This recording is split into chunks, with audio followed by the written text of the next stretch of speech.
wabarakatuh. Alhamdulillah, alhamdulillahilladzi allafa baina qulubina fa asbahna bi ni'mati ikhwana. Asyhadu an la ilaha illallah wa asyhadu anna Muhammadan abduhu wa rasuluhu la nabiyya ba'da. Allahumma shalli wa sallim ala sayidina Muhammad wa ala alihi wa sahbihi wa man tabi'ahum bi ihsanin ila yaumiddin. Qala Allah Ta'ala fil Qur'anil Karim, a'udzu billahi minasyaitonir rajim. Ya ayyuhalladzina amanu qu anfusakum wa ahlikum nar. Wa qala aidan ya ayyuhalladzina amanu inna fahdharuhum wa in ta'fu wa tasfa. Bapak Ibu, ya, kita berdoanya di awal ya untuk keberkahan kajian kita. Wa zakkiha fa anta khairu man zakkaha anta waliyuha wa maulaha. Allahumma alif baina qulubina fa asbahna bi ni'mati ikhwana. Allahumma inna nas'aluka ilman nafi'a wa rizqan thayyiba wa amalan mutaqabbala. Allahumma anfa'na bima 'allamtana wa 'allimna ma yanfa'una warzuqna 'uluman tanfa'una wa zidna ilma. Allahumma inna na'udzubika min ilmin la yanfa' wa min qalbi la yakhsha wa min nafsi la tasba' wa min da'watin la yustajabu laha. Rabbana zidna ilman warzuqna fahman. Amin ya rabbal alamin. Alhamdulillah Bapak Ibu sekalian, ya, Allah masih mengizinkan kita untuk bisa kembali hidup kembali ya setelah tadinya kita mati. Ini merupakan sebuah nikmat yang luar biasa yang Allah berikan kepada kita ya. Para ulama mengajarkan, Pak, ketika Allah hidupkan kita kembali di pagi hari ini, ada dua yang patut kita syukuri, dan kalau ini kita lakukan, insya Allah hidup kita akan semangat terus, optimis. Yang pertama, apa yang harus disyukuri? Ya, kalau kita hidup lagi hari ini, artinya Allah masih memberi kesempatan kita untuk mohon ampun, Pak, atas dosa kita. Ya, kita mohon ampun, ya, apalagi kalau tadi bisa qiyamul lail, ya, terus subuhnya berjamaah, terus kita mohon ampun, dan ternyata hari ini adalah ajal kita sampai, insya Allah kita husnul khotimah, gitu. Dan bagi bapak-bapak, minta sama Allah, Pak, agar bisa kita senantiasa istiqomah sholat subuhnya berjamaah, karena kata Rasulullah, ya, barang siapa yang sholat subuhnya berjamaah, dia dalam tanggungan Allah. Artinya kalau ajal kita sampai hari ini, Pak, insya Allah husnul khotimah, gitu. Jadi kalau kita niat untuk matinya husnul khotimah, maka pastikan aja kita komitmen untuk subuhnya berjamaah, ya. Insya Allah, semoga Allah mudahkan kita, ya. Allahumma inna nas'aluka husnul khotimah. Semoga kita dimatikan Allah, ya, dalam kondisi husnul khotimah. Yang kedua, kata para ulama, yang harus disyukuri adalah hari ini berarti Allah masih mengizinkan kita untuk bisa melakukan ibadah. Sebenarnya tadi males kita, karena semalam mungkin Bapak begadang ya, Ibu mungkin ya ada urusan sehingga tidurnya malam. Pagi ini pengennya kita tidur lagi, gitu. Ya. Tapi karena karena kita ingin berharap Allah tersenyum, ingin dapat keutamaan ibadah sholat subuh, akhirnya kita berangkat, gitu. Dan kalau nanti ajal kita sampai, insya Allah kita akan mati dalam kondisi husnul khotimah.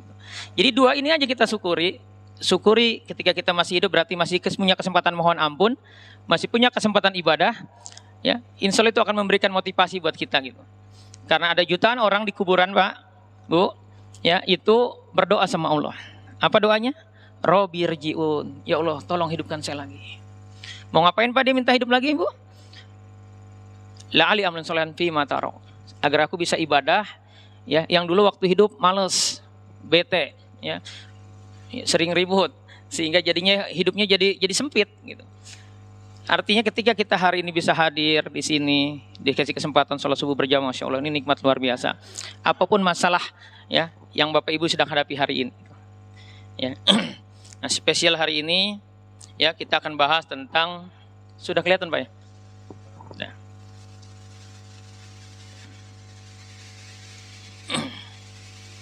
Ya, tentang manajemen rumah tangga, gitu. Ini pekan lalu sudah disampaikan di majelis talimnya ibu-ibu. Saya boleh tahu yang kemarin hadir ibu-ibunya siapa? Oh, hanya setengahnya apa semuanya nih? Hampir semuanya. Oke. Jadi kita fokuskan materi ini ke bapak-bapak. Gitu. Ya. Ibu-ibu yang bapaknya masih di rumah, Bu, suami masih di rumah, suruh kemari, Bu. Ya. Karena ini penting dipahami oleh bapak-bapak gitu. Ya. Hari ini kita akan bahas tentang manajemen keluarga, rumah tangga gitu. Ya.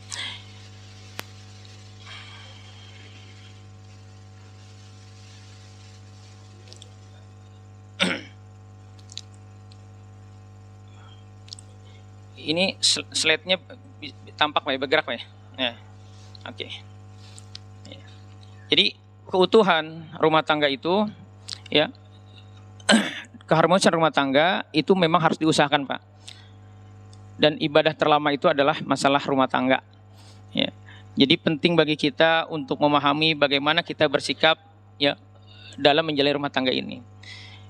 Dan yang terpenting dalam menjalani rumah tangga adalah ketika ada konflik suami istri. Gitu. Jadi nanti insya Allah stressing kita akan ke arah ini. Karena banyak orang gagal paham di sini, akhirnya kebingungan. Dan ini dampaknya ketika suami istri nggak kompak, nggak harmonis, dampaknya ke anak-anaknya gitu. Kita langsung aja Pak. Nih Pak, ini pernah lihat gambar ini Pak ya?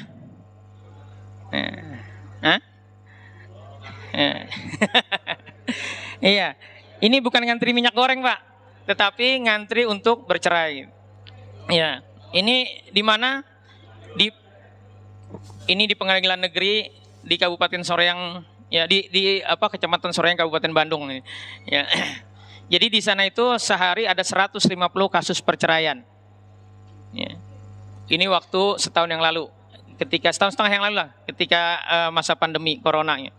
Ya. Nah, saya mau menyampaikan nih Pak.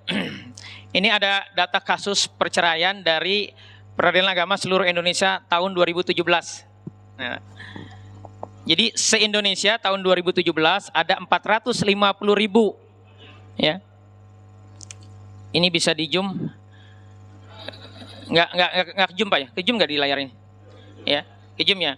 Jadi ada 415.000 perceraian selama tahun 2017. Berarti rata-rata sehari Pak ada 1.155 kasus perceraian. Jadi dalam sehari ada 1.155 orang bercerai. Gitu. Tahun 2017. Ya. Tahun 2021 data dari BKKBN itu ada 580 ribuan orang dalam setahun bercerai selama tahun 2021. Berarti sehari ada 1.600 pasangan bercerai. Berarti rata-rata dalam 1 menit ada 1 pasang suami istri bercerai. Kita sudah berapa menit di masjid ini? Sudah berapa orang bercerai gitu, kira-kira gitu. Cara baca datanya ya. Jadi ini masalah yang luar biasa, Pak. Kasus perceraian ini gitu. Ya. Dan uniknya nih, Bu, ya. Yang mengajukan cerai, ini ada kasus cerai talak sama gugat cerai. Cerai talak itu artinya suami yang mengajukan. Sementara yang cerai gugat itu istri yang mengajukan gitu. Nah, datanya yang cerai gugat ya, yang cerai talak, suami yang mengajukan cerai itu ada 113.000 kasus di tahun 2017. 113.000. Sementara yang istrinya yang mengajukan cerai itu ada 301 ya, ribu kasus. Artinya ya lebih banyak perempuan yang mengajukan cerai. Nah, ini sejalan dengan hadis Rasulullah bahwa nanti yang paling prioritas setan mengganggu kita adalah di sisi bagaimana bisa menceraikan suami istri. Nanti kita bahas. Ini data pertama, Pak. Nah, data kedua yang ingin saya tampilkan adalah penyebab perceraiannya. Ada 3 terbesar, Paretonya 3 terbesar yang kita ambil. Penyebab terbesar pertama dari perceraian ini adalah perselisihan dan pertengkaran, ribut suami istri. Itu kasusnya ada 152.000. Atau sekitar 41%. Jadi yang terbesar karena berantem suami istri bercerai itu. Hatinya jadi berjarak, akhirnya bercerai. Yang kedua karena faktor ekonomi, ada 105 ribuan, sekitar 38,62%. Dan yang ketiga meninggalkan salah satu pihak. Jadi ada yang kabur, ya itu 19,49%. Jadi yang terbesar karena apa? Karena berantem suami istri. Ya. Nah, ini sejalan, Pak, ya, dengan ini misi terbesar syaitan. Jadi kata Rasulullah, iblis itu mengevaluasi pasukannya secara berkala. Ya. Ini hadis riwayat Muslim. Dan dievaluasi masing-masing setan itu ditanya ngapain aja kerjanya. Kamu kerjanya ngapain aja? Ada yang jawab saya melakukan ini itu biasa, kata iblis. Sampai ada yang lapor, Pak. Yang lapor di antara mereka, saya tidak meninggalkan si fulan sampai aku bisa memisahkan, artinya menceraikan dia dengan istrinya. Kata iblis apa? Sebaik-baiknya pasukan adalah kamu. Gitu. Jadi setan itu akan naik pangkat, Pak, naik golongan, dekat posisinya dengan iblis ketika dia bisa memisahkan suami istri. Hadis ini ada dua yang dipahami, bahwa setan itu kerjanya profesional, Pak, dievaluasi, ya, bukan amatiran, bukan musuh kaleng-kaleng nih Pak setan ini. Jadi iblis dan pasukannya itu disebut sama Allah hizb, hizbus syaiton. Hizb ini dalam bahasa Arab artinya dia organisasi yang terstruktur rapi, termanajemeni, tertanjim. Ya, ada direktur utamanya. Siapa direktur utamanya, Pak? Iblis. Ya, ada para manajernya, ada supervisor, ada staf pelaksana. Itu yang pertama, bahwa setan itu ya kerjanya rapi, terorganisir. Yang kedua, dari hadis ini kita mempelajari bahwa amalan perintah setan adalah bagaimana menceraikan suami istri. Karena itu ya bonusnya besar, naik golongannya. Posisinya jadi dekat sama iblis, naik jabatan gitu. Jadi sampai hari kiamat ya, memahami hadis ini bahwa amalan perintah setan adalah bagaimana suami istri itu bercerai. Karena itu waspadalah. Ya. Dan inilah yang akan kita pahami, yang kita akan pelajari ya, bagaimana kita mengantisipasi godaan ini. Nah Ibu, ini yang berikutnya untuk ibu-ibu tentang penghuni surga dan neraka. Aku perlihatkan di surga, aku melihat kebanyakan penghuninya adalah kaum kafir. Jadi orang miskin itu nanti paling banyak di surga. Jadi kalau hari ini Bapak merasa miskin, ya tanggal 7 udah koma, ya itu tanda-tanda calon penghuni surga. Jadi nggak usah sedih, Pak. Nah, lalu aku diperlihatkan neraka. Nih Bu, tadi yang paling banyak menggugat cerai adalah ibu-ibu. Ya, 72% lebih ibu-ibu menggugat cerai suaminya gitu. Aku diperlihatkan neraka, aku melihat kebanyakan penghuninya adalah para wanita. Kenapa? Ini kan harus jadi pertanyaan nih. Ya. Dua, kata Rasulullah, ya, karena kekufurannya. Para sahabat bertanya, ini karena kufur kepada Allah? Ya, bukan. Karena kufur, ingkar kepada suaminya. Jadi penyebab terbesar ibu-ibu masuk neraka karena durhaka sama suami. Ya, itu ujian banget bagi seorang istri itu, Pak. Ini perlu dipahami, Pak.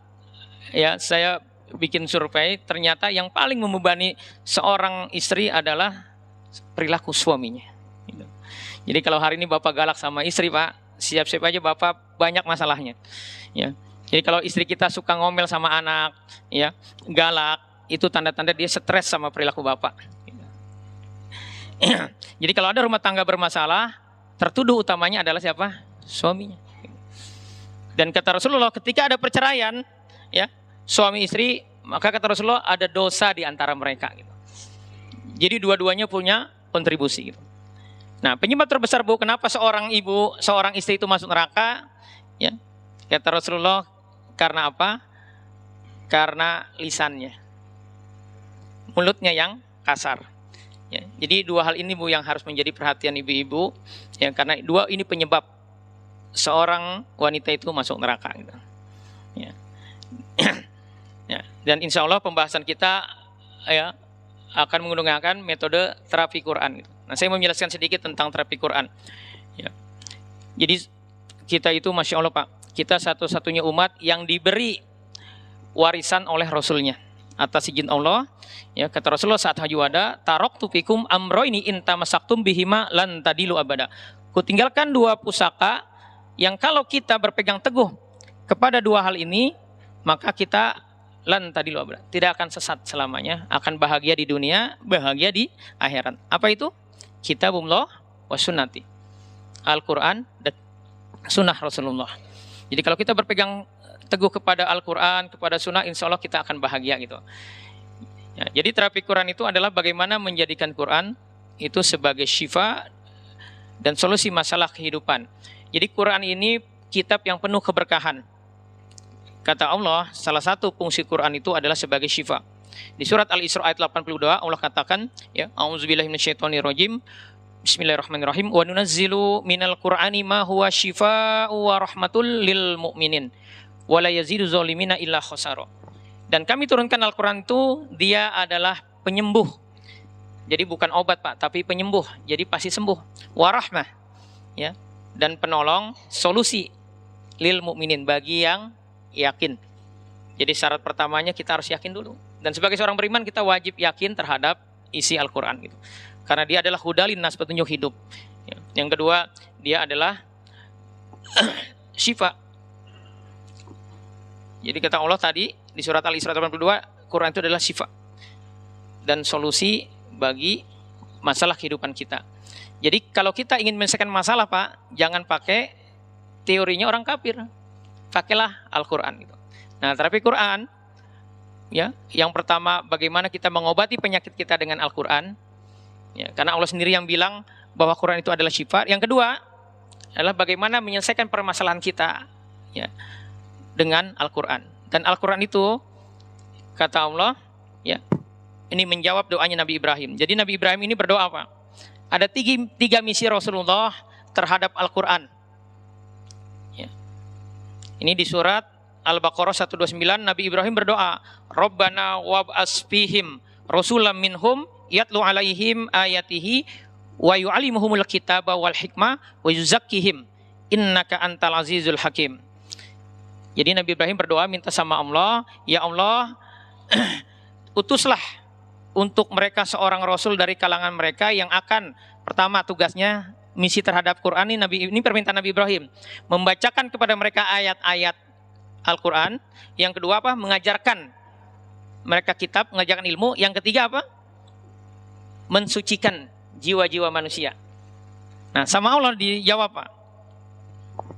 Jawaban Allah terhadap doa Nabi Ibrahim ada di 3 ayat, di 3 tempat. Yang pertama surat Al-Jumu'ah ayat 2, surat Al-Baqarah 151 dan surat Ali Imran 164. Ya, ini redaksinya lebih kurang sama. Jadi yang di surat Al-Jumu'ah ayat 2 Allah katakan, "Waladzi ba'atsa fil ummiyina rasulam minhum yatlu 'alaihim ayati wa yuzakkihim wa yu'allimuhumul kitaba wal hikmah wa in kanu min qablu lafi dhalalin mubin." Jadi Nabi Ibrahim minta apa, Pak? Ya, terhadap Quran ini, satu, Rasul itu menyampaikan Al-Quran, lalu mengajarkan ilmu dan mentazkiyah jiwa. Sama Allah dirubah urutannya.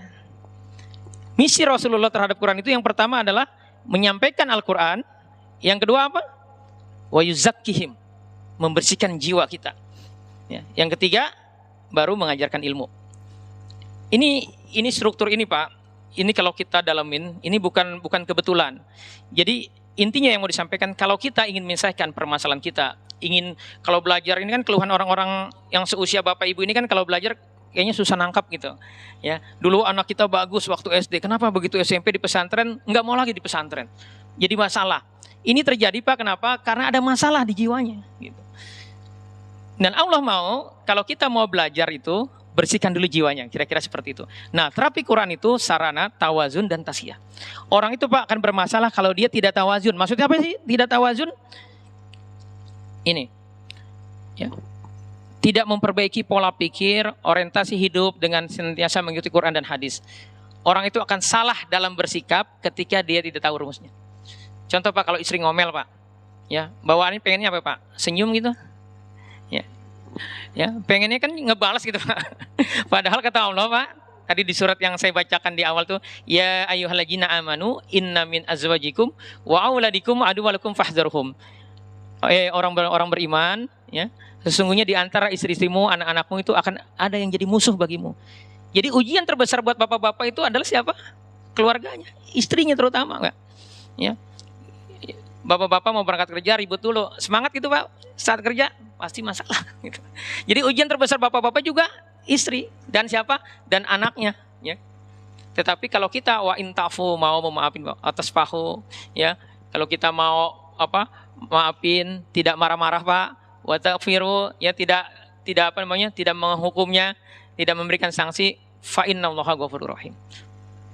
Maka, ya, Allah itu Maha Pengampun dan Allah akan mengampuni dosa kita. Jadi kalau jadi suami jangan galak-galak, Pak. Ya. Saya sering bilang kepada para suami, ya, ketika dia galak sama istrinya, ya. Jadi yang banyak pemarah itu bapak-bapak. Yang banyak menyimpan kesedihan itu ibu-ibu. Menyimpan kesedihan kepada siapa, Bu?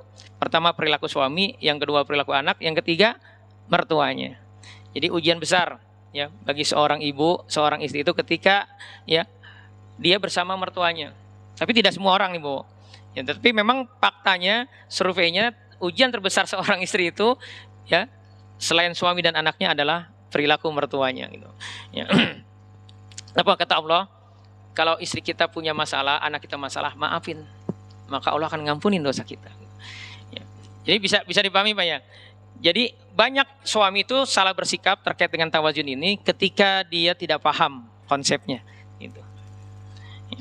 Nah yang kedua, terapi Quran itu adalah sarana tazkiyah. Apa tazkiyah? Membersihkan jiwa kita, jiwa dan harta dari polutan dan belenggu syaitan. Dosa itu Pak membelenggu jiwa, karena itu harus ditazkiyah. Kata Allah, ya, orang-orang yang berani, ya, bermaksiat kepada Allah, bikin dosa, ya. Kata Allah di surat Thaha ayat 124, A'udzubillahi minasyaitonirrajim, wa man a'rada an dzikri. Barang siapa berpaling dari peringatanku, fa innalahu ma'isyatun donka. Maka akan aku bikin dia hidupnya sempit.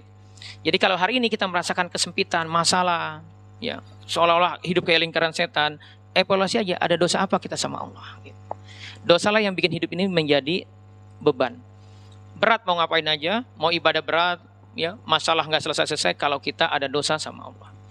Jadi ada dosa sama Allah itu di dunia aja disempitin, di akhirat apalagi kalau dia nggak tobat. Gitu. Ya. Nah, jadi terkait Al-Quran, terapi Quran ini adalah bagaimana menjadikan Quran sebagai syifa dan bagaimana menyelesaikan masalah kehidupan itu dengan Al-Quran itu. Nah, materi hari ini, ya, adalah terkait tentang bagaimana menyelesaikan rumah tangga dengan Al-Quran. Nah, hal yang penting bagi seorang suami, Pak, ya. Pak, ini jangan gagal paham, Pak, ya. Kok suami mulu yang diomongin, ibu-ibunya udah minggu lalu.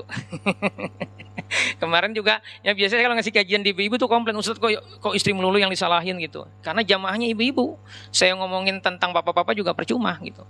Ya, karena kemarin saya sampaikan, Bu, kalau ngaji pulang jangan bilang begini, Mas, kata ustadznya kamu harus berubah begini-gini. Ya, itu banyak bapak-bapak komplain. Saya kasih izin istri saya untuk ngaji, malah saya yang suruh berubah, bukannya dia yang berubah. Gitu.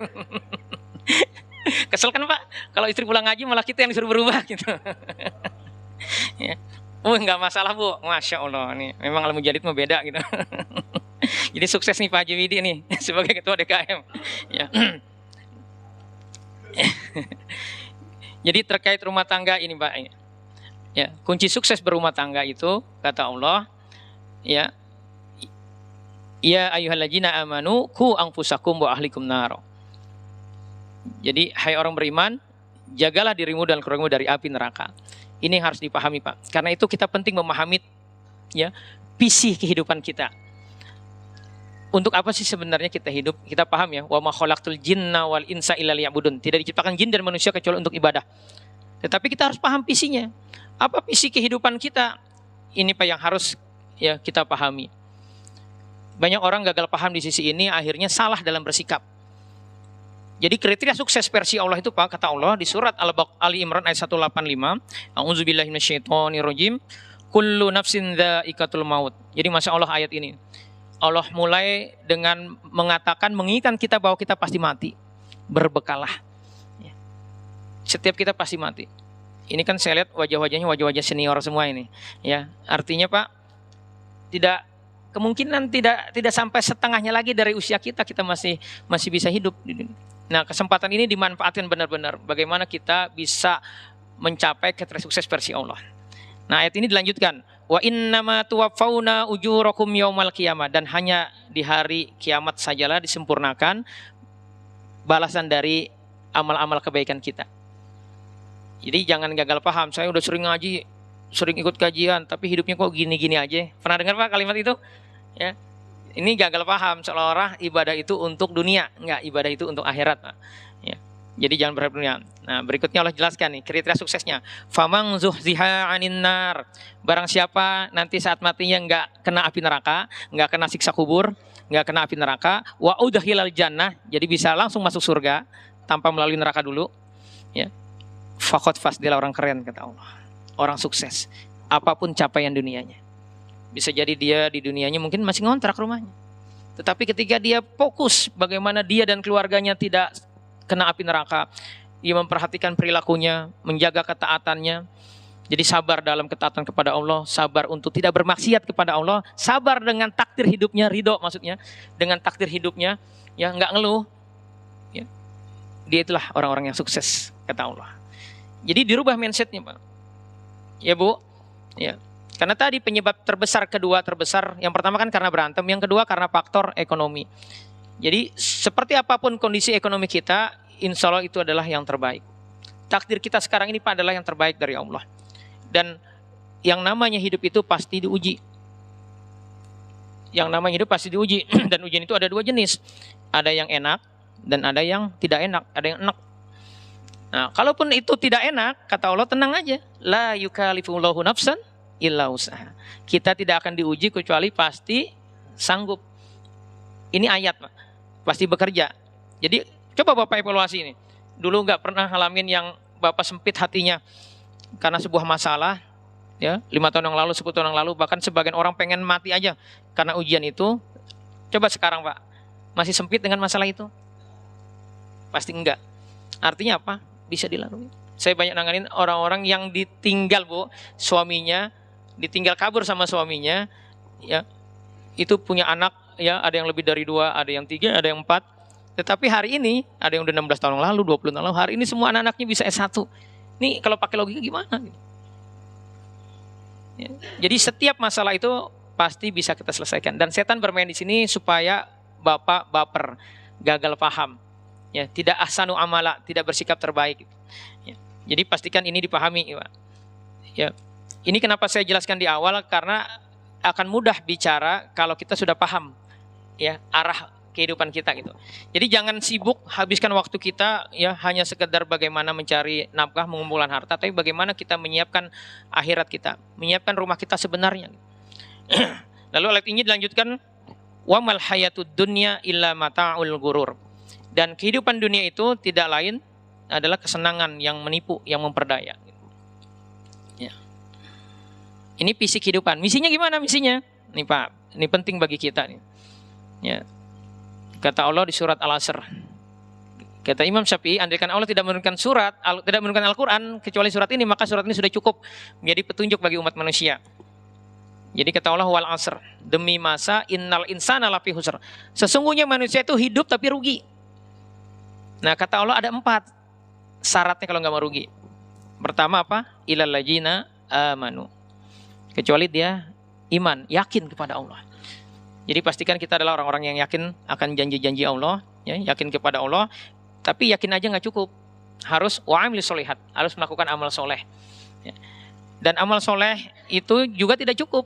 Allah tidak mau kita hanya soleh pribadi, tetapi Allah pengen kita soleh sosial, peduli sama orang lain. Maka syarat ketiga adalah wa'amil solihat, mau melakukan amal soleh, mau dakwah Pak, mau peduli sama orang. Ya. Contoh Masya Allah nih Masjid DKM Al-Mujadid ini kan luar biasa kajiannya, acaranya.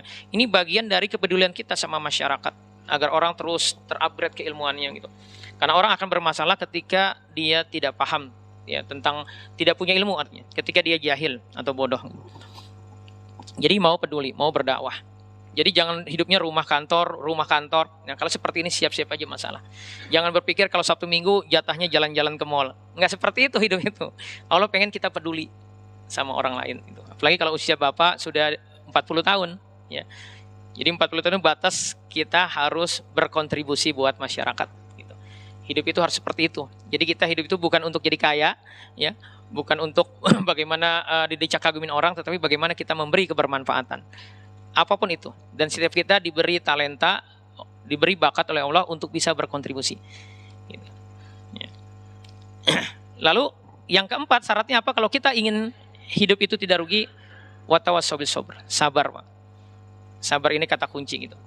Ya. Tapi kita mulai materi kita, bagaimana kita memahami rumah tangga. Yang pertama dipahami bahwa menikah ini ibadah seumur hidup. Tadi saya bilang ujian terbesar bagi seorang laki-laki adalah istrinya. Ujian terbesar bagi seorang istri adalah suaminya. Ya. Karena itu luruskan niat kita Pak. Ya. Jadi pastikan Pak, kalau kita punya anak, ya apalagi sudah balik, pastikan kalau dia laki-laki dia orangnya lembut. Ya jangan sampai dia nanti kasar sama istrinya. Karena banyak masalah sekarang ini perceraian bukan di atas 40 tahun, tetapi di bawah 30 tahun, baru 6 bulan, baru setahun, baru 2 tahun nikah bercerai. Kasus yang paling banyak kami tangani ya di klinik itu adalah kasus perceraian. Itu 67% kasus perceraian. Dulu rata-rata di atas 40 tahun yang masalah ini bercerai. Sekarang baru nikah 6 bulan, 7 bulan, setahun, 2 tahun itu sudah bercerai. Artinya usia baru di bawah 30 tahun sudah bercerai. Kenapa? Karena sepele. Karena belum paham ini, bahwa ibadah ini memang ibadah sumber hidup dan pahalanya itu, kata Rasulullah, orang yang nikah itu menyempurnakan setengah agamanya. Gitu. Jadi penting bagi kita memahami itu. Ya. Yang kedua, rumah tangga adalah ujian kehidupan. Nah, jadi pernak-pernik rumah tangga ini, masya Allah, ya luar biasa, butuh kesabaran. Gitu. Dan yang ketiga nih Pak, ini yang stressing yang akan saya sampaikan di pagi hari ini, bahwa merusak rumah tangga adalah amalan utama setan. Jadi menafikan sisi ini itu nggak selesai. Betapa banyak saya menangani kasus, dia sudah pergi ke pakar rumah tangga, tetapi hanya bertahan 3 hari, paling lama seminggu berantem lagi. Kenapa? Karena menyampingkan, ya, menyepelekan masalah ini, masalah belenggu setan dalam rumah tangga. Bagaimana peran-peran setan, turunan dari program iblis itu menceraikan manusia seperti apa? Gitu. Apakah cuma dibisikin doang sama setan, cerai dong gitu? Nggak seperti itu. Gitu. Ya, nanti kita lihat. Ya. Apa tanda-tandanya ketika rumah tangga kita bermasalah. Ya, karena ini terapi Quran, maka kita ngambil dari Al-Quran bagaimana kita memahami konsep rumah tangga. Jadi di surat At-Tahrim spesial membahas tentang rumah tangga. Ada 3 poin besar dalam surat At-Tahrim ya. Yang pertama, ya ayat 1-5 itu tentang kehidupan keluarga Nabi, ya, keluarga Rasulullah. Jadi Rasulullah dalam surat At-Tahrim itu diceritakan keluarganya juga ada konflik. Jadi Bunda Hafsah sama Bunda Aisyah ini bikin bikin kesepakatan. Ya. Ada 2 kasus para ulama menceritakan tentang asbabul nuzul dari surat At-Tahrim ini. Yang pertama, bahwa Rasulullah kan istrinya beberapa. Ada satu istrinya, Maria At-Qibtiyah, ini rumahnya agak jauh, ya, dari Masjid Nabawi. Sementara istri yang lain kan di Masjid Nabawi. Ya. Nah, suatu saat dia datang pagi-pagi dan ingin ketemu Rasulullah, dan Rasulullah mengajak ke kamarnya Hafsah. Ya, dan Rasulullah itu diketahui oleh Hafsah dan Hafsah marah. Gitu. Ya. Akhirnya berkonspirasi dengan Bunda Aisyah, bikin persekongkolan bahwa nggak boleh seperti itu. Ya. Nah, Rasulullah itu suami yang baik. Ya. Jadi ketika istrinya marah, dia merasa bersalah. Gitu. Dan akhirnya terucap kalimat dia tidak akan lagi meniduri Maria At-Qibtiyah. Itu riwayat pertama. Riwayat kedua, ini yang paling banyak dibahas adalah, jadi Rasulullah karena istrinya beberapa, setiap pagi datangin istri-istrinya. Tetapi dia lama di rumah istrinya yang bernama Zainab binti Jitsi. Zainab binti Jitsi itu anak konglomerat, anak bangsawan Quraisy. Jadi kalau ke rumah Zainab itu dikasih madu. Nah, Bunda Hafsah sama Bunda Aisyah cemburu. Ini kan biasa aja, jadi manusiawi cemburu itu Pak. Kalau di rumah tangga tidak ada cemburu, ini bahaya gitu. Apalagi laki-laki kalau nggak cemburu, ya istrinya digoda sama laki-laki lain, itu namanya apa Pak? Dayuts. Bahasa lah, ini nggak boleh gitu. Jadi cemburu dan akhirnya berkonspirasi. Pokoknya kalau Rasulullah datang, kita bilang aja Rasulullah aroma mulutnya bau gitu. Ya. Karena habis minum madunya dari bunga magofir, ya, akhirnya karena 2 orang yang ngomong, Rasulullah kan menjaga aroma tubuhnya. Ya. Yang penting bagi kita Pak untuk menjaga aroma tubuh kita. Jadi pastikan kita sikat gigi, ya. Kalau perlu pakai parfum. Tapi kalau ibu-ibu keluar rumah jangan pakai parfum ya. Karena nggak boleh. Nah, akhirnya karena 2 orang yang ngomong, Rasulullah terucap, kalau gitu aku tidak akan minum madu lagi. Nah, sama Allah ini ditegur. Jadi Bu, laki-laki itu Bu, bisa berubah kebijakannya gara-gara istrinya. Nabi Adam itu kan mau memakan buah yang dilarang oleh Allah gara-gara rayuan siapa? Rayuan istrinya. Jadi ibu-ibu itu sebenarnya adalah pengendali utama rumah tangga. Ya. Jadi kalau ibu-ibu merasa terjolimi sama suami, ibu salah bersikap gitu ya. Ya kemarin sudah paham Bu ya, bagaimana bersikapnya agar suaminya kelepak-kelepak gitu. Istri Bapak yang minggu lalu udah hadir udah paham Pak gitu. Ya, kalau Bapak merasakan perubahannya itu alhamdulillah gitu. Kalau belum merasakan Bu, sungguh terlalu. Ya. Jadi paham ya Pak ya, bahwa sekelas Rasulullah aja rumah tangganya ada konflik. Dan apa yang Allah mau ya terhadap konflik ini, Rasulullah memaafkan istrinya Pak. Jadi Masya Allah, ya istrinya sudah berkonspirasi dan konspirasinya dibocorin sama Allah, tapi Rasulullah memaafkan istrinya. Jadi suami itu harus pemaaf. Tadi dalilnya apa Pak? Surat At-Taghabun ayat 14. Bahwa kita diminta wa in ta'fu wa tasfahu. Ya, jangan marah, ya mau maafin jangan marah, ya dan jangan nggak usah nyimpen dendam gitu. Ya, maka Allah akan mengampuni dosa kita Pak. Itu yang pertama. Ya, 1-5 bicara tentang itu dan orientasi kita Pak tadi ku anfusakum wa ahlikum naro. Bagaimana keluarga kita terhindar dari api neraka. Yang kedua, ayat 6-9 itu adalah orientasi keluarga orang beriman. Ya. Ya, jadi ayat 6-nya ya ayyuhalladzina amanu ku anfusakum wa ahlikum naro. Jadi setiap rumah tangga itu wajib kepada rumah tangga itu bagaimana mengevaluasi semua ya anggota keluarganya agar dia tidak bermaksiat kepada Allah.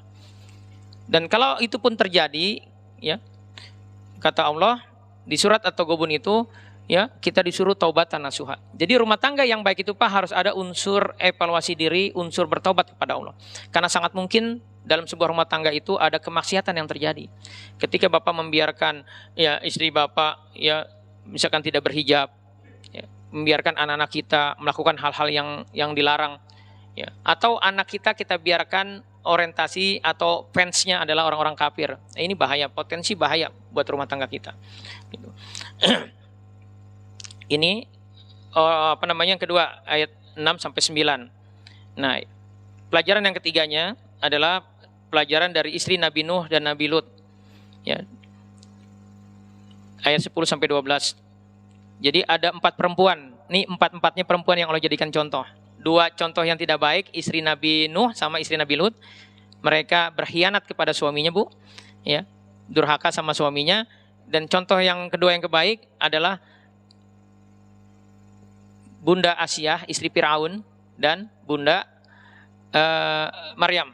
Ya, Bunda Maryam ini karena menjaga kehormatannya sebagai seorang wanita. Ya.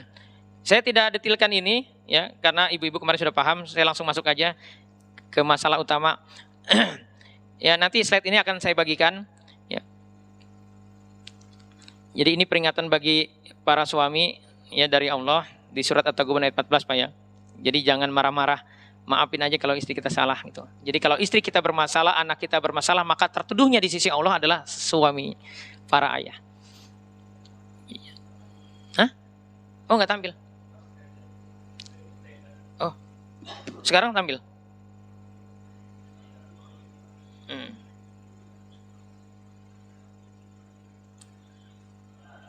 Oke. Iya.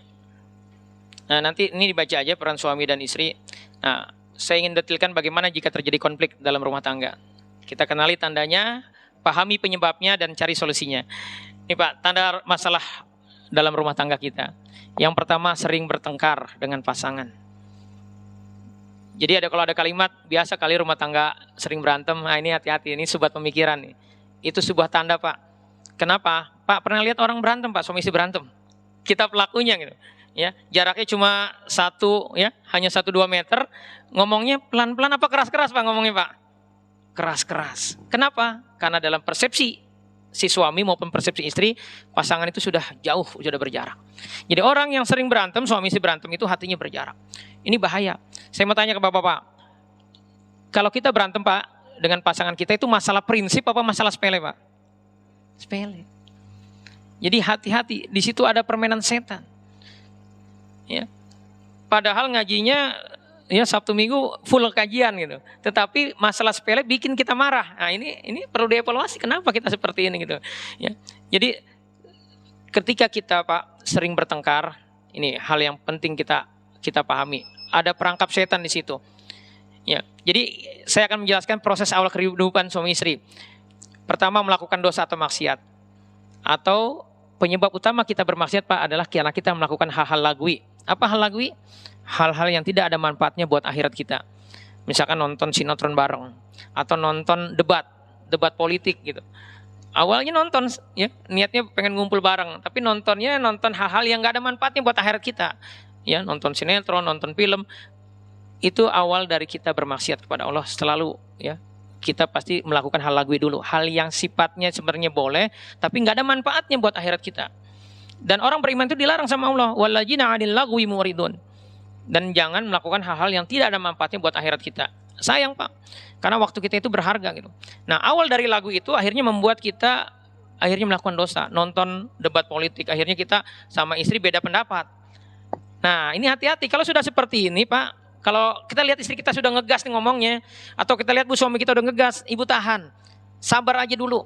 Jangan sampai ya kita melanjutkan ini, karena ini sudah ada bensinnya, tinggal dipetrik aja, apinya langsung berantem. Karena kalau kita ini terusin, ya, maka nanti kita akan menyesali kalimat-kalimat yang keluar saat berantem itu. Betapa banyak nih Pak, suami istri berantem, si suaminya bilang begini, ya udah kalau gitu kita pisah aja. Walaupun ini yang paling banyak keluar dari ibu-ibu. Tapi kalau ibu-ibu ngomong nggak ngepek. Tapi kalau bapak ngomong gitu artinya apa Pak? Cerai. Kalau baru sekali rujuk gampang. Kalau udah 10 kali ngomong, yang ributnya tiap seminggu sekali, artinya jangan-jangan kita udah nggak suami istri gitu. Ini kan bahaya. Ya, jadi bersabar Pak. Nah kalau kita sulit untuk hal ini, istri kita sudah bilang kita pemarah Pak, ya maka evaluasi. Jangan-jangan ada yang numpang hidup di tubuh kita. Karena Bapak mau pakai gaya apapun, walaupun Bapak orangnya baik hati, tidak sombong, rajin menabung, kalau di tubuh Bapak ada yang numpang hidup, ya kalau ada polutan dari leluhur Bapak yang dulu jawara, apalagi mohon maaf ya kalau leluhur Bapak dulu adalah dukun, itu sangat mungkin ada yang numpang hidup di tubuh kita. Dan itu yang membuat kita ya, jadi mudah marah. Ya. Yang ini bisa dipahami Pak ya. Ya. Jadi indikasi pertama dari rumah tangga yang bermasalah adalah sering bertengkar. Yang kedua, sabar terhadap orang lain tapi mudah kecewa dan marah terhadap pasangan dan anak. Ini banyak keluhan dari ibu-ibu Pak. Suami saya ya giliran istri orang curhat diladenin, ya peduli banget, giliran saya curhat dicuekin gitu. Ya jangan begitu Pak. Ya. Jadi ya Pak, ya nundukin perempuan itu gampang Pak. Nundukin istri itu Pak, Bapak harus rajin muji istri, terutama tanggal tua Pak. Ya, jadi jangan Pak. Jadi yang diharapkan perempuan itu apa? Ucapan kita, verbal kita. Perempuan itu banyak yang tersisa Bu, istri-istri banyak tersisa. Suaminya baik, ya karena saya kenal suaminya baik. Tapi Ustadz, suami saya itu nggak pernah marah sama saya, ya. Tapi saya pengennya saya itu dievaluasi gitu, ya. Jadi Pak, penting bagi kita itu ngobrol sama istri. Ngobrol bagi istri itu sesuatu banget Pak. Karena itu, dan Bu, ya kalau ibu pengen suami ibu berubah, minta aja. Apalagi kalau suami ibu sering ikut kajian, ini pasti orang baik lah, orang soleh. Ya ngomong aja. Banyak istri-istri Pak, nih Pak, penting dipahami loh Bapak. Ya ada kasus seorang ibu stres, kenapa kecapean menjalani rumah tangganya, maksudnya bersih rumah segala macam.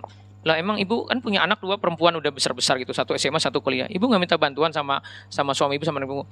Enggak. Ya terus kata suaminya, habis dia saya nggak tahu bahwa dia kecapean di sisi itu. Ibu nggak ngomong enggak gitu. Padahal Bu kalau minta sama suami itu ngomong aja, Mas bantuin dong Mas gitu. Insya Allah suami akan siap bantuin. Nah lelaki itu begitu, memang dia fokusnya sama hal yang global, yang besar. Ya, jadi ibu tinggal minta aja. Kemarin juga saya ngisi kajian, ya 2 minggu yang lalu. Ustaz tolong bilangin dong sama suami saya. Kebetulan saya kenal sama suaminya. Kalau mau berangkat kerja, ya kalau saya mau berangkat kerja atau dia berangkat itu suruh cium kening saya gitu. Lah, ini urusan sepele banget, ngapain harus saya yang nyampein? Bu, minta aja gitu. Ngomong aja. Pak, kira-kira Bapak kalau istri Bapak minta cium, dicium gak Pak? Pasti dicium. Jadi sesederhana itu terkadang gara-gara nggak ngobrol, ya gara-gara nggak ngobrol, jadi suami itu nggak tahu, ya karena bagi suami itu berpikirnya global Bu. Dia udah ngasih setiap bulan, apalagi kalau ATM-nya ibu yang pegang, waduh keren banget tuh suami ibu tuh. Ya, ya. Jadi Pak bersabar-sabar ya dalam hal ini, ya ini masya Allah ini. Ya. Nih yang berikutnya nih, jarang berkomunikasi suami istri. Ini juga tanda Pak, ada masalah. Jadi Pak, hiburan ya hal yang menyenangkan bagi seorang istri adalah ketika Bapak sering ngajak ngobrol. Dan Bu, ibu yang bikin. Kadang suami itu sibuk, apalagi kalau suaminya itu aktif di masjid. Itu pasti sibuknya ya luar biasa gitu. Bikin jadwal. Nggak bisa seminggu sekali, sebulan sekali. Ibu bikin. Ya pokoknya malam minggu ini kita pergi. Jadi jangan dadakan. Ya, apalagi kalau suami ibu sibuk, udah insya Allah dia akan kalau dia suami yang baik ya dia akan penuhi gitu. Bikin aja jadwalnya. Jadi dikomunikasikan. Terus Pak, jangan sampai kita jalan-jalan makan di restoran tetapi semuanya pegang gadget. Nah ini bahaya ini. Ya. Nah Bapak yang ngatur semua ini. Gitu. Jadi kalau perempuan itu Pak, kalau Bapak sering puji, Bapak sering kasih hadiah sanjung, ya itu insya Allah dia akan menjadi wanita yang baik, ya. Itu akan menenangkan jiwanya gitu. Apalagi kalau Bapak terkenal selama ini pemarah, terus Bapak minta maaf, gitu.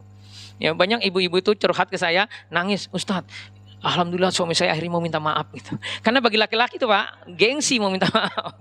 Padahal itu menyenangkan Pak. Ya apalagi kalau kita penghasilannya pas-pasan, ya pastikan setiap tanggal tua itu kita rajin muji istri kita, gitu. Karena sebagian perempuan yang terbelenggu itu senyumnya cuma di tanggal muda Bu, ya di tanggal tua senyumnya cembetut gitu. Nah penting bagi kita Pak kalau di tanggal tua itu ya rajin ngobrol sama istri, diapresiasi pekerjaannya, itu menyenangkan banget bagi istri kita Pak. Nah yang keempat nih, ini yang masalah banget ini, jarang berhubungan intim suami istri Pak. Ini kan saya lihat wajah-wajahnya masih doyan makan semua gitu. Bapak kalau masih doyan makan Pak, masih doyan makan, libido Bapak terproduksi terus. Libido Bapak tidak tersalurkan, Bapak walaupun Bapak tadi orangnya baik, ya, tidak sombong, rajin menabung, itu kalau libido tidak dikeluarkan, nenek-nenek dibedakin aja Bapak bisa terangsang gitu. Bu, ini mungkin Ibu ketawa ya, tapi inilah laki-laki Bu. Fitrahnya itu dia punya libido. Nah kalau Bapak hari ini bingung, ya saya baru kemarin nanganin kasus anak muda baru 26 tahun, keluhan pertamanya apa? Keluhan utama dia datang, ya istrinya seringkali nolak diajak berhubungan. Bu, ketika seorang suami ditolak, ibu akan terlaknat. Ada malaikat yang melaknat ibu, ya. Ya, ngomongnya begini, apa yang diucapkan? Saya tanya, apa yang diucapkan istrinya ketika diajak itu? Kan kemarin udah. Ya, kan baru 2 hari yang lalu, Bu. Kalau suami ibu doyan makan, libidonya terproduksi terus. Libido terproduksi terus tidak disalurkan, dia susah berjuang mengendalikan nafsunya. Jadi Pak kalau Bapak hari ini masih terjebak, mohon maaf ya, video porno, ujung-ujungnya onani padahal punya istri, ya Bapak istighfar itu. Jadi Bu, ibu harus siap kapanpun. Kata Rasulullah lagi di atas unta aja harus siap. Ibu lagi bikin kue, lagi bertepung, kata Rasulullah, terus suaminya minta, maka harus dilayani. Karena ini bahaya kalau nggak dilayani. Jadi Pak kalau hari ini ada yang kesulitan menghilangkan kebiasaan melihat video porno, sering aja temuin istrinya.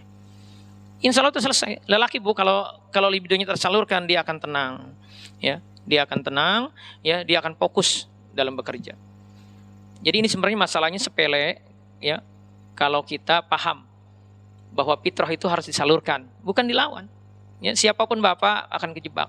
Saya punya banyak kasus Pak, ya dan kasusnya bukan cuma orang-orang yang awam Pak, orang-orang soleh sekalipun terjebak masalah ini ketika dia jarang berhubungan dengan istrinya. Ya, jadi rumusnya sederhana, sering ya ditemuin istrinya dan ibu-ibu pun harus siap gitu. Karena itu Pak supaya istri kita menarik Pak, tiap bulan atau 2 bulan sekali atau 3 bulan sekali beliin baju baru. Jadi kita ngeliat soal istri kita baru terus Pak. Ini penting. Ya Bu, kemarin saya nasihati kepada ibu-ibu, Bu, kalau suami mau berangkat, ya jangan lepas suami berangkat kerja pakai daster robek, gitu.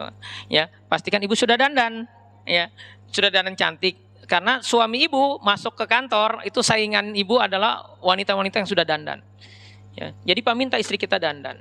Lelaki itu visual, seneng ya ngelihat yang indah-indah gitu. Ya, dan bahaya kalau kita ya ternyata jarang berhubungan, itu libidonya lagi penuh, ya terus di rumah istri galak, ya nggak dandan, ya udah perjuangan buat Bapak, gitu kan Pak? Ya, ini bisa dipahami Pak ya? Ini kayaknya tegang bapak-bapaknya nih. Ya, ya. Jadi evaluasi Pak, kalau Bapak jarang berhubungan sama istri, ya ini masalah. Jangan dianggap sepele Pak ini. Ya, kata para ulama sebulan, seminggu berapa kali? Minimal 3 kali. Ya Bu, ya.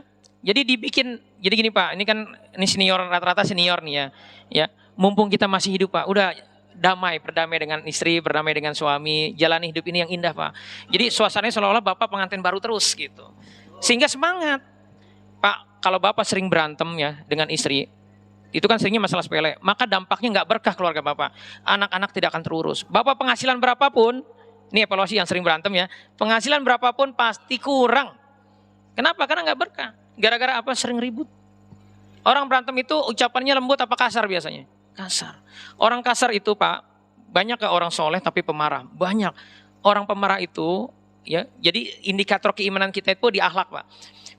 Indikator keimanan kita di akhlak. Walaupun Bapak ya rajin sholat berjamaah, rajin ikut kajian, ibadahnya rajin, tetapi istri Bapak bilang Bapak pemarah, sebenarnya secara keimanan sama Allah itu Bapak sudah ternodai. Jadi nanti pulang tanya sama istri, apa yang harus saya perbaiki? Kalau istri kita bilang kita pemarah, ini istighfari Pak. Karena tidak akan masuk surga, kata Rasulullah, la taghdab, la taghdab. Sampai 3 kali Rasul bilang, ya, jangan marah, jangan marah, jangan marah, maka bagimu surga. Dan kata Allah, ada 4 syarat kalau kita mau masuk surga Pak. Ini surat Al-Imran ayat 133. Ya, wasyari'u ila maghfiratin min rabbikum wa jannatin arduhas samawati wal ardu uiddat lil muttaqin.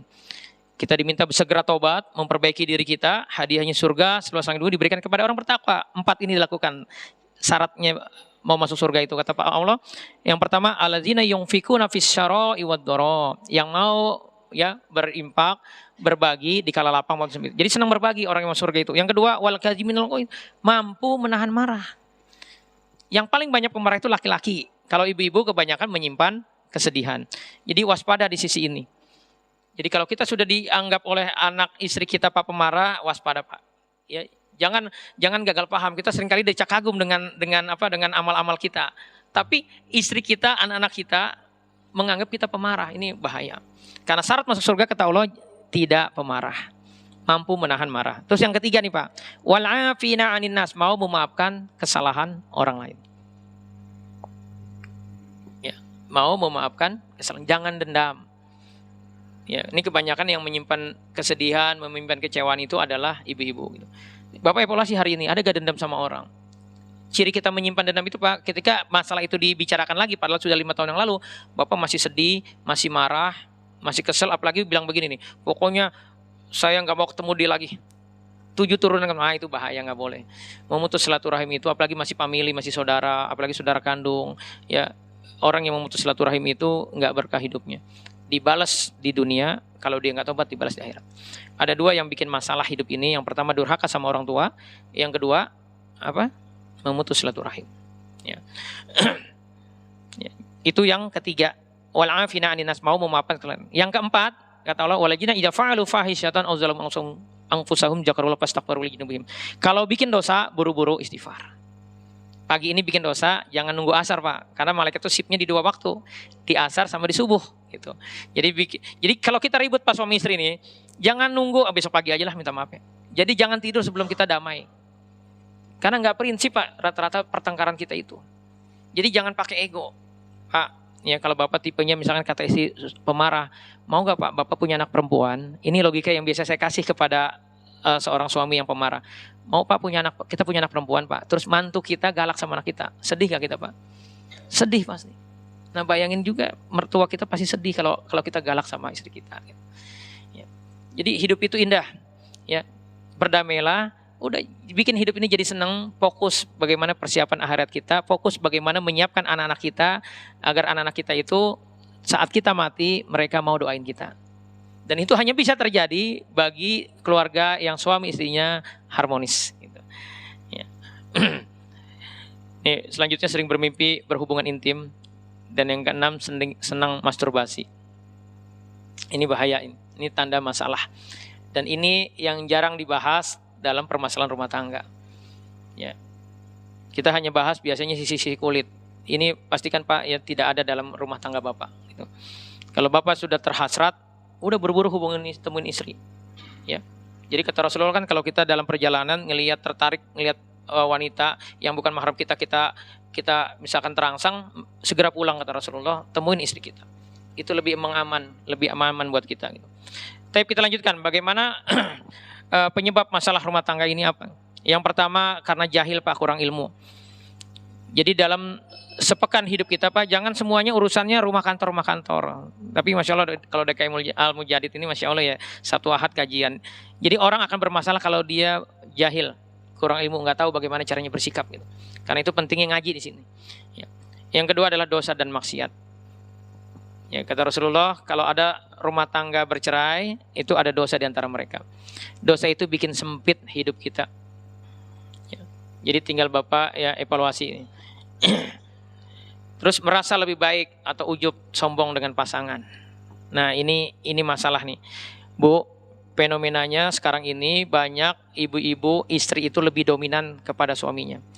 Ibu yang ditakdirkan Allah ya punya kelebihan, gajinya lebih besar. Ibu dari nasab keluarga orang yang kaya, sementara suami biasa-biasa aja. Itu ada kecenderungan ibu punya rasa ujub. Apa dampaknya kalau kita ada rasa ujub? Ya, berani, merasa lebih baik, akhirnya berani dengan suami. Ini akan jadi masalah. Ya. Pak, Bapak harus evaluasi qawamah Bapak nih, kepemimpinan Bapak di rumah. Kalau istri lebih dominan, ya ini bahaya. Nah, istri-istri itu Pak, kenapa dia banyak sulit dikendalikan sama Bapak? Karena bisa jadi Bapak ada dosa sama Allah. Banyak, saya susah nanganin kasus kalau suaminya tidak integritas. Paham gak tidak integritas Pak? Ngomongnya sudah tidak berhubungan lagi sama wanita selingkuhannya. Ya, ngomong ke istrinya, tapi sebenarnya masih berhubungan. Ini namanya gak integritas. Ya. Jadi hati-hati Pak, di sisa usia kita jangan sampai kita banyak melakukan hal-hal yang maksiat. Yang Allah larang dari zina itu bukan zinanya, wala taqrabu zina, jangan dekati. Jadi mendekati potensi-potensi zina aja nggak boleh. Apa contohnya Pak? Salah satu contohnya mereka zina, chatting dengan wanita yang bukan mahram kita. Ya. Jadi jangan seperti itu pun harus hindari. Kalau misalkan ada yang orang mau wanita, istri orang mau curhat sama kita, suruh ke istri kita aja. Nanti biar istri kita yang nyampein ke kita. Ya, karena ini penting kita menghindari, karena saya sampai mengelepasi sisi ini ya. Kenapa terjadi perzinahan gitu. Ini kasus yang paling fenomenal menurut saya, ada seorang ustadz ya sama selingkuh sama ustazah. Ustazahnya ini punya sanad bacaan Quran dari Rasulullah. Kok bisa seperti itu gitu. Ya, awalnya dari mana? Saya sampai tanya detil ini. Ya, saya sampai detil sama si suaminya, sama si ustadz ini. Awalnya dari kerja bareng. Ada program dakwah bareng ketemu gitu. Hingga satu saat Allah takdirkan si suaminya ini nggak bisa jemput gitu. Bukannya naik ojek malah dianterin dia, dan dari situ mulai ada rasa gitu. Jadi hati-hati. Perzinahan itu berawal dari apa? Dari kita tidak menjagain. Gitu. Bisa dipahami Pak ya? Ya, jadi jangan bikin dosa karena ini akan berdampak kepada jadi masalah gitu. Terus ini kebanyakan yang juga merasa ujub adalah bapak-bapak. Jadi kalau bapak galak Pak, itu ada rasa ujub nih Pak. Banyak suami diomelin bosnya diem aja. Giliran istri lupa bikin kopi, telat nyediain makan, marah gitu. Ini hati-hati Pak. Kenapa diomelin bos Bapak diem aja? Karena Bapak menganggap bos itu lebih tinggi derajatnya dibanding Bapak. Sementara Bapak mudah marah sama anak sama istri karena Bapak menganggap istri Bapak itu di bawah Bapak. Ini nggak boleh. Kita sama istri itu Pak harusnya baik. Bahkan sedekah itu kata Allah harusnya jawil kurba. Apa jawil kurba? Orang terdekat. Siapa yang paling dekat dengan Bapak? Istri Bapak. Istri kita itu belahan jiwa kita. Ya, kemarin ibu-ibu sudah saya kasih bagaimana agar suaminya itu cintanya tidak bertepi kepada istri gitu. Caranya gimana? Totalitas sama suami, mendukung suami. Nah, bagaimana Bapak agar istrinya tunduk? Bapak lembut-lembut sama istri. Ya, sering dikasih hadiah. Ya, perempuan itu memang sangat verbal Pak, butuh ucapan kita gitu. Jadi kalau Bapak sifatnya pendiam, bikin tulisan aja Pak. Jadi tahu nih kalau tanggalnya udah tanggal 25 mesti nggak banyak ngomong ini nih gitu. Ya, karena bagi orang-orang yang pendiam nih agak susah untuk bisa istilahnya romantis dengan istrinya gitu. Dan ini butuh dilatih Pak. Ya, butuh dilatih. Makanya ada program me time khusus Bapak berduaan aja sama istri. Ya, anak-anak jangan diajak. Dua-duaan aja nongkrong di tempat kopi ya. Ya. Kan indah Pak. Nah, tapi istri saya suka ngomel ya. Ya mudah-mudahan istri Bapak datang ya kajian hari ini sehingga sudah paham gitu. Ya. Yang selanjutnya kurang bersyukur dan suka membandingkan. Nah, ini pahami insya Allah ya. Ya, Ibu, ini kebanyakan ini. Nah, Bapak-bapak juga begini ya. Dulu waktu baru nikah seolah istri kita paling cantik sedunia gitu. Lama-lama kok jadi kayaknya istri orang lebih cantik gitu. Atau ada yang lebih cantik dari saya. Pak, itu hati-hati. Berarti ada maksiat ya, yang Bapak lakukan. Ya. Bagaimana agar kita melihat istri kita itu selalu semangat, yang melihatnya cantik terus, maka jaga hubungan kita dengan Allah.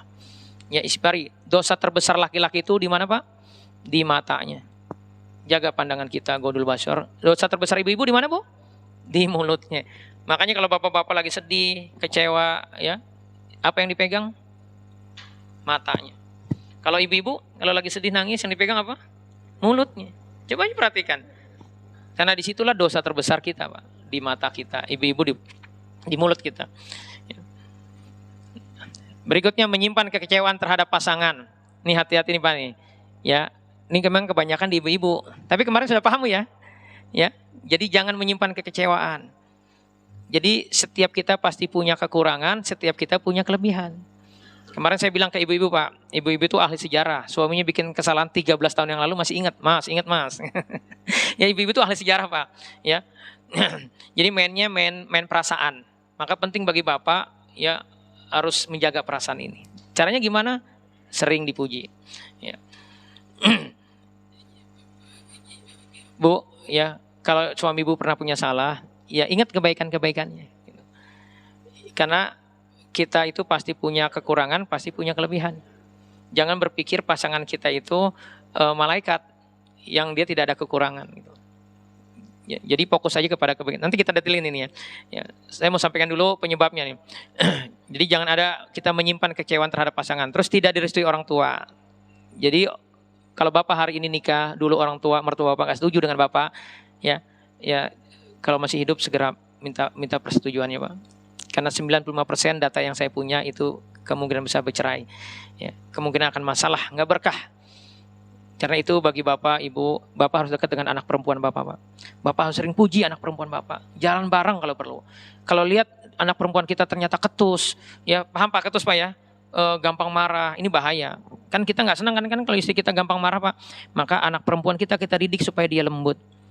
Terus sering jalan bareng, sering kita puji, jangan sampai dia nggak pernah dipuji, tiba-tiba yang muji anak perempuan kita lelaki nggak baik, dan dia akhirnya senang dengan pujian itu, padahal dia lelaki nggak baik, terus dia minta pengen nikah dengan lelaki itu akan jadi masalah kita. Akhirnya anak kita jadi durhaka. Dari sekarang kita siapkan kalau kita punya anak perempuan, punya anak laki-laki, pastikan dia nurut. Jadi bermain peran anak perempuan bapak yang ngajarin ya bagaimana dia supaya lembut, bagaimana dia tidak mabok dengan pujian laki-laki. Nah, anak laki-laki ibu yang ajarin supaya anak laki-laki itu lembut nanti dengan istrinya. Ya. Terus selanjutnya ada jin jatuh cinta. Nah, ini yang jarang dibahas. Pak, ya kalau ada ciri-ciri ini nih Pak nih. Jadi jin jatuh cinta itu bukan halu Pak ya. Itu ada landasan ilmunya. Jadi Ibnu Taimiyah 700 yang lalu sudah menulis kitab judulnya An-Nubuwat, menjelaskan bahwa ada jin yang bisa cemburu kalau dia ada di tubuh kita. Ya, ada kasus seorang bapak ya ketika saya share ciri-ciri jin jatuh cinta, ini ciri-cirinya nih Pak nih. Ya. Bapak silakan baca. Saya share ciri-ciri ini, dia japri. Ustaz, saya mau konsultasi nih, kayaknya saya ada ciri-ciri ini gitu. Nah, dia datang, dia akhirnya cerita bahwa dia rutin 3 bulan sekali keluar kota. Dan kalau dia keluar kota, rangsangan untuk melihat video porno itu sangat tinggi. Dan ujung-ujung dari lihat video porno itu adalah apa? Onani. Ya udah saya bilang diterapi aja. Begitu terapi ternyata di tubuh dia ada jin perempuan. Dan jin perempuan ini bilang, reaksinya utuh, bahwa dia sudah ada di tubuh si bapak ini. Bapak ini sudah punya istri, punya 3 anak. Ya, sudah ada di tubuh bapak ini sejak bujangan. Dan si jin itu menganggap bahwa si bapak ini adalah suaminya. Dan cara dia minta jatah kepada si bapak ini adalah dirangsang untuk lihat video porno dan ujungnya onani. Jadi kalau ada seorang laki-laki onani itu nggak sendiri Pak. Ada jin yang nikmatin. Nah, kalau bapak ada punya ciri ini, ibu-ibu yang bangun tidur suka ada biru, lebam, itu juga cirinya Bu. Ya, nanti saya share ini silakan dibaca Pak ya. Ya. Jadi waspada ketika kita ada ciri-ciri ini. Ya. Apalagi kalau bapak sering mimpi berhubungan. Nah ini juga tanda. Ya. Nah, hilang lagi.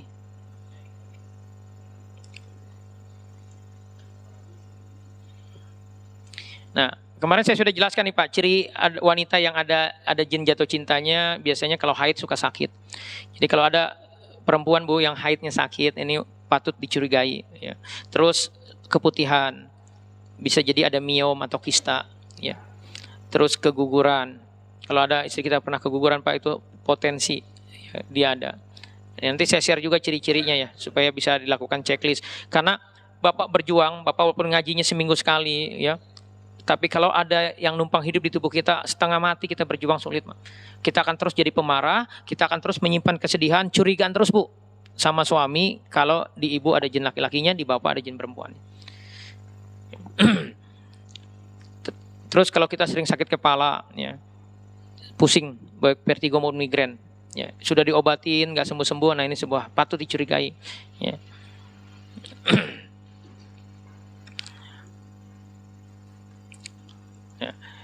Nah, selanjutnya adalah ada sihir rumah tangga. Rumah tangga akan bermasalah kalau ada sihir. Ciri, Pak, kalau ada sihir, Bapak sering mimpi buruk. Ya, sering mimpi buruk, terus sering mimpi di kuburan, mimpi hanyut di sungai, atau mimpi mau jatuh. Ya, itu tanda-tanda ada sihir, atau mimpi ular. Jadi mimpi ular itu ada sihir. Ya. Jadi ketika ada ciri-ciri ini, ya penting bagi kita untuk mengevaluasi. Jangan-jangan ada yang numpang hidup gitu. Mengabaikan masalah ini, ya, Bapak akan kebingungan. Kenapa saya berantem dengan istri saya? Saya sudah berusaha sabar, kenapa saya tetap aja terpicu marah lagi? Kenapa? Karena provokatornya masih ada di tubuh kita. Betapa banyak pasangan, ya, yang kami tangani akhirnya bilang gini, Ustadz, saya kok sekarang kalau istri saya begini saya nggak marah lagi gitu. Atau sebaliknya si istri ngomong, saya kok nggak tersinggung lagi kalau suami begini. Itu kenapa, Pak? Padahal sebelumnya dia tersinggungan dengan pasangannya itu karena provokatornya sudah dikeluarin dari tubuhnya. Jadi yang bikin kita masalah itu, apalagi kalau ada sihir, ya. Kalau ada sihir, Pak, di mulut kita itu, Pak, dipasang semacam pisau atau silet. Yang kalau kita ngomong skala 1, si istri dipasang di sini, naikin skalanya jadi 100. Jadi tersinggungan terus. Atau kebalikannya, suami kita yang dipasangin, sehingga omongan istri seolah-olah nyakitin terus ke perasaan kita. Jadi marah terus kita gitu. Ya, kalau kita ngalamin seperti itu, Pak, berantem, nyesel. Berantem lagi, nyesel lagi, berantem lagi, nyesel lagi, berantem terus saja pola kehidupan kita seperti itu, gampang tersinggungan dengan pasangan, ini tanda, ya, ada belenggu, ada permainan setan, ya, di rumah tangga kita gitu. Ya. Nah, terakhir, bagaimana kita solusinya? Nah, ini yang penting. Jadi solusinya yang Allah mau adalah kita taubat, Pak, perbanyak istighfar. Jadi amalan untuk menyelesaikan masalah adalah istighfar, ya. Yang kedua, ngalah. Minta maaf dan mau memaafkan, Pak. Hidup kita terbatas, ya. Kita, saya nggak yakin di ruangan ini 30 tahun lagi masih hidup, ya, atau bahkan sebagian mungkin 20 tahun lagi belum tentu masih hidup, ya. Jadi mumpung kita masih hidup, Pak, nikmatin hidup ini dengan kita berdamai dengan pasangan kita, karena akan berdampak kepada keberkahan keluarga kita gitu. Ya. Jadi bikin pertemuan khusus setelah ini, Pak, evaluasi apa yang harus saya perbaiki. Tanya, Pak, sama istri. Karena ucapan istri, ucapan anak kita terhadap perilaku kita itu lebih kurang sama dengan catatan malaikat terhadap diri kita. Ya, ibu juga begitu. Minta keridhaan suami. Karena perempuan itu masuk surganya gampang. Pertama apa, Bu, kemarin? Sholat 5 waktu, puasa Ramadan, menjaga kehormatan. Yang keempat, saat meninggal suaminya ridho, maka kata Allah ada 8 pintu surga, ibu silakan pilih mau pintu yang mana. Dan selamanya ibu menjadi ratunya di surga. Ya, jadi jangan gagal paham, Bu. Seolah-olah taat sama suami itu hadiahnya kipas angin, ya, atau kulkas 2 pintu. Kebanyakan ibu-ibu gagal paham di situ. Hadiahnya surga, Bu. Ya, kasihan semua ibu di kantor diomelin bos, di rumah diomelin ibu. Aduh, ada yang gitu, Pak. Ya kasihan deh. Ya. Nah, itu terjadi, Pak, kalau istri kita seperti itu adalah kita yang harus evaluasi diri. Perbanyak taubat. Ada dosa di kita. Jadi ulama-ulama dulu, contoh Fudail bin Iyad bilang, kalau ada tungganganku, kudanya itu sulit dikendalikan, ya, tiba-tiba istri kita jadi pemarah, jangan-jangan kita ada dosa apa sama Allah. Jadi sampai seperti itu evaluasinya. Jadi jangan seringnya kagum terus dengan amal-amal kita, Pak. Evaluasi, karena kita, Pak, ya, di luar tubuh kita, ya, struktur Al-Quran itu dimulai dengan Al-Fatihah, ditutup dengan Al-Mu'awwizatain, Al-Falaq dan An-Nas. Al-Falaq itu Allah ingin menyampaikan kepada kita bahwa di luar tubuh kita itu ada musuh eksternal. Ada orang yang hasad ini orang beriman. Yang kedua ada setan, ada sihir yang siap menyerang kita. Sementara surat An-Nas itu menjelaskan bahwa di dalam tubuh kita ada sifat pujur. Ada setan di dada kita yang senantiasa bisik-bisikin supaya kita negatif. Artinya hidup ini nggak aman. Jadi penting bagi kita untuk selalu terus mengevaluasi. Jadi ada program evaluasi, Pak. Di surat At-Tahrim tadi kita diminta, ya ayyuhalladzina amanu tubu ilallahi taubatan nasuha. Taubatlah kepada Allah dengan taubat sebenar-benarnya. Jadi ada program di rumah tangga kita, Pak, entah itu sebulan sekali, atau kalau sibuk setahun sekali, evaluasi. Ini arah rumah tangga kita udah benar belum? Lihat, kalau kita punya anak sudah balik, dia sudah taat belum sama Allah? Sholatnya tanpa kita ada di rumah, dia mau gak berjamaah kalau laki-laki? Kalau enggak, Pak. Jadi gini, Bapak jangan sampai gini, banyak bapak-bapak ya, karena lagi semangat ibadah, berangkat ke masjidnya, anaknya nggak dibangunin dulu. Bangunin dulu anak kita, Pak. Tapi nanti telat, nggak apa-apa. Mendingan telat, yang penting anak kita sholat. Ketimbang kita diemin terus. Karena ini bahaya. Dan kalau ada anak kita masih seperti itu, Pak, masalahnya hanya dua. Dia belum yakin sama Allah, dia belum fokus akhirat. Hidup ini selama belum fokusnya akhirat, tadi visi kehidupan itu belum paham, maka akan berat untuk ibadah. Ada 4 ciri nih Pak, nanti Bapak evaluasi ya, di diri Bapak Ibu ya. Ciri orang yang kurang yakin sama Allah. Yang pertama, masih kehilangan substansi dalam amal ibadahnya. Ya, padahal, jadi menganggap kalau ibadah itu nggak dibayar. Ini fenomena anak-anak kita Bu. Ya, ibadah itu dianggapnya gratis, Allah nggak bayar. Padahal tadi sholat sebelum subuh 2 rakaat, palahnya apa Pak? Khairu minad dunya wa ma fiha. Lebih baik daripada dunia dan seisinya. Coba kita konversi Pak, ini Bapak sampaikan ke anak Bapak. Dunia dan seisinya kalau dikonversi ke rupiah kira-kira berapa juta triliun. Itu dibayar buat kita hanya dengan sholat nggak sampai 5 menit. Artinya worth it, gak layak gak kita sebenarnya taat sama Allah? Layak. Gitu. Bu, ada PSK diampunin dosanya gara-gara ngasih minum seekor anjing. Ngasih minum seekor anjing diampunin dosanya. Kalau bikinin kopi buat suami, bikin teh, ya, nyiapin makan buat anak, nyuapin anak, ya. Itu palanya kira-kira lebih besar nggak Pak? Lebih besar. Nah gara-gara nggak yakin sama Allah, kita kehilangan substansi. Pak berbaik-baik sama istri, nggak marah sama istri itu, diampunin dosanya sama Allah. Kita menganggap enak beneran istri ngelunjak gitu kan. Akhirnya kita marah-marah melulu, merasa kita udah capek bekerja gitu. Ya. Jadi kalau kita berat untuk melakukan kebaikan, itu tanda kita belum yakin. Nah anak-anak kita model gitu. Nah dievaluasi Pak di anak-anak kita. Masih kehilangan substansi nggak dia dalam amal-amal ibadahnya. Yang kedua, suka ngeluh. Jadi kalau istri kita suka ngeluh, ya, atau suami kita suka ngeluh Bu, itu tanda kurang yakin. Orang yang nggak yakin sama Allah, hujan aja, ya hujan. Gitu. Ngeluh sama takdir Allah itu berarti ngeluh sama Allah. Komplain sama Allah itu dosa besar, nggak boleh. Kita diminta ridho.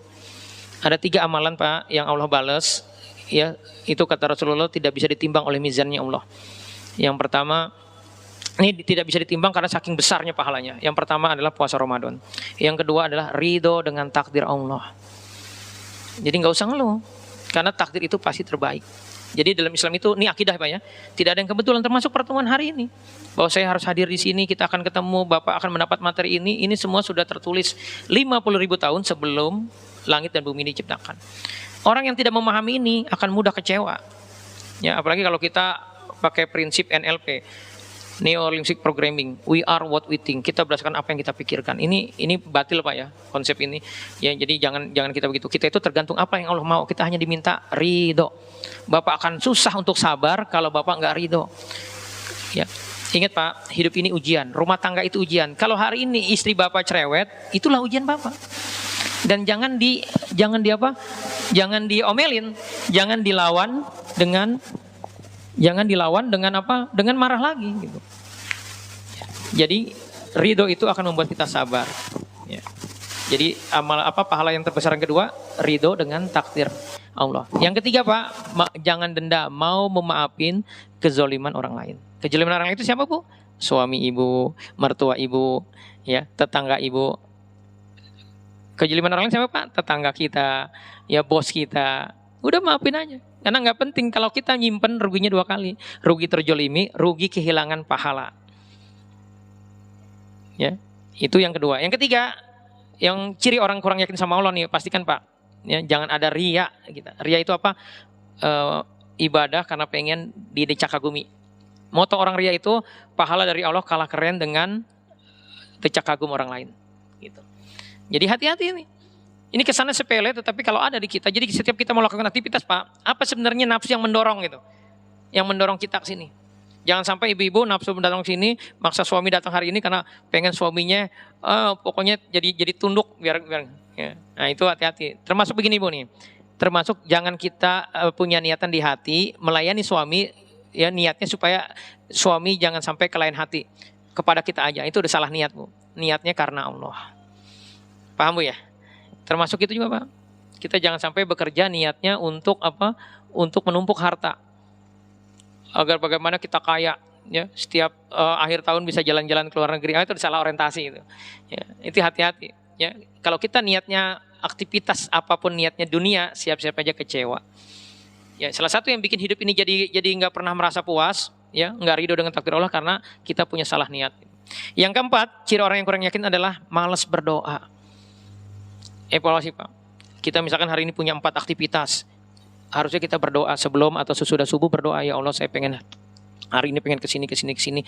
Tolong berkahi, tolong beri pahala. Jadi permudah urusan kita dengan berdoa. Bapak yang pebisnis, ya mau ketemu customer, mau presentasi bisnis, berdoa dulu minta dipermudah. Termasuk ketika kita Pak bingung nih mau kiri kanan nih, misalnya kita lagi jalanan keluar kota. Berhenti aja dulu, doa dulu, angkat tangan kita ya. Karena adabnya ngangkat tangan, kita doa minta ya Allah tunjukin mana. Nanti kita ternyata ya biasanya kalau kita berdoa apa ada rasa tuh. Terus kita pengen belok ke kanan. Ya, akhirnya kita ke kanan, ternyata macet, nggak masalah, masih berkah gitu. Karena sudah berdoa. Jadi berkahi semua aktivitas kita dengan apa? Dengan berdoa. Kata Rasulullah, Bu, butuh garam suruh berdoa. Sendal hilang aja Pak, suruh berdoa. Itu kan sepele banget. Jadi kita itu disuruh kolokan sama Allah. Dan yang minta kita berdoa itu siapa? Allah. Allahus Somad. Allah itu tempat bergantung, tempat curhat. Ud'uni astajib lakum. Minta sama aku pasti kukabulkan. Jadi kalau kita rajin berdoa, tanda kita yakin bahwa Allah lah sang pemberi. Ya Pak. Oke, selanjutnya. Jangan ungkit-ungkit masa lalu. Ini permainan setan banget. Dan ini kebanyakan di siapa tadi? Ahli sejarahnya siapa Pak? Ibu-ibu. Ya. Ya udah maafin, lupain. Ya termasuk Bapak ya. Jangan diungkit-ungkit lagi. Jangan sampai keluar kalimat gini. Dulu kamu kalau saya tidak nikahi akan gitu. Ya. Nah, itu sombong Pak, ya. Jangan keluar kalimat-kalimat itu. Ya. Nah, terus ingat jasa baiknya. Ibu ingat ya suami ibu ya dulu mau melamar ibu, kalau nggak dilamar sama suami kan sekarang kita mungkin bisa jadi masih jomblo. Ya, Bapak juga ingat Pak jasa baik istri kita, mau melahirkan anak kita, mau ngajarin anak kita baca Quran, membaca, mau ngurusin anak kita. Itu hal yang capek Pak, melelahkan.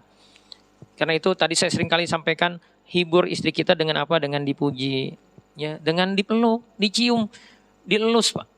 Ya, jadi itu hanya bisa dilakukan kalau kita yakin sama Allah. Kalau kita paham bahwa hidup ini sementara. Ya, jadi ingat-ingat jasa baiknya terus. Maka nanti bawaannya pengennya pulang aja kalau kerja. Jadi kalau kita keluar kota ingat terus jadi sama istri kita. Nah Bu, supaya suami ibu seperti itu, ibu terus berbuat baik. Niatnya karena Allah bukan karena suami. Begitu juga Bapak. Niatnya karena Allah. Ya. Karena kata Rasulullah, sebaik-baik orang adalah yang baik sama keluarganya. Dan aku adalah yang paling baik kepada keluargaku. Nah terus kalau ada masalah apalagi tidak cerita masalah kepada yang lain. Nah ini unik nih, kasus yang tadi Ustadz sama Ustazah itu, istrinya si Ustadz itu cerita kemana-mana. Padahal kalau orang soleh bikin salah Bu, kalau suami ibu rajin sholat subuhnya berjamaah, dia bikin salah, udah sabar aja, nanti juga Allah akan negor dia. Nanti dia akan ada penyesalan dan dia tobat. Nah si Ustadz ini akhirnya tobat Pak, makanya dia mau datang ke saya itu karena dia pengen tobat. Tetapi kata dia, Ustadz saya sudah bingung, di kota saya itu semua orang sudah tahu masalah saya. Sampai organisasinya, dakwahnya dia aja udah tahu gitu. Pimpinan organisasinya udah tahu. Jadi saya kayaknya tinggal di Tangerang aja kali ya. Kenapa? Saking malunya. Karena istrinya sudah nyampein, nyebarin kemana-mana. Jadi kalau ada masalah Pak, Bu, disimpan aja dulu. Kecuali gini, cari orang fasilitator, ya, mediator yang amanah. Jadi jangan juga gini, ibu punya masalah rumah tangga, jangan ke ustadz, tapi ke istrinya si ustadznya gitu. Ya, dan jangan cerita masalah kalau misalnya rumah tangga sama orang yang sudah cerai. Pasti solusinya apa kalau sudah cerai? Cerai udah. Nah, ibu-ibu tadi kalau ada rasa ujub ya. Jadi kebanyakan ini saya sampai evaluasi Bu. Kenapa seorang istri itu berani minta cerai? Karena dia punya backing.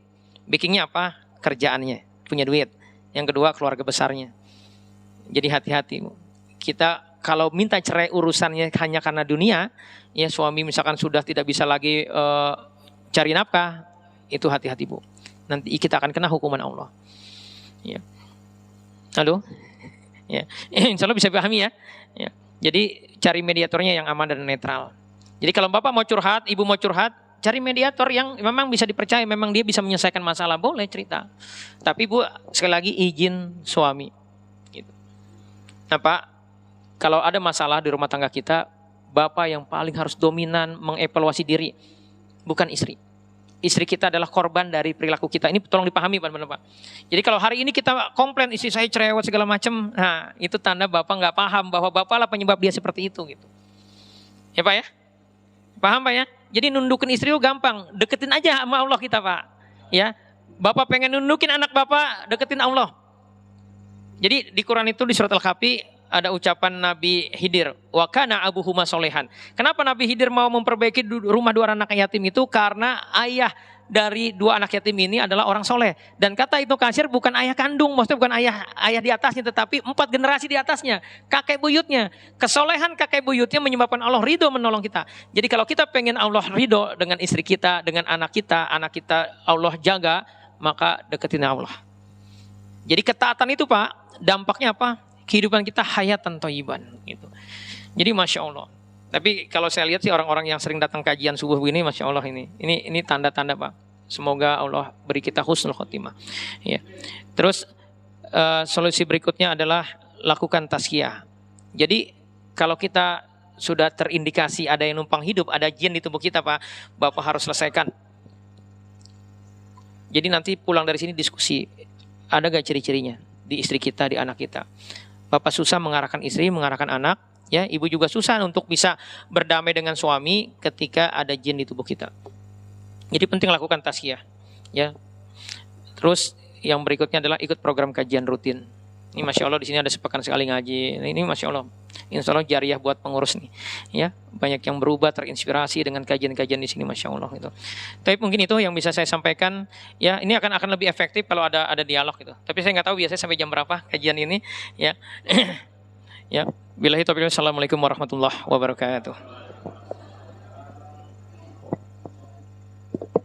Silakan Pak kalau ada yang mau. Silakan kalau ada yang mau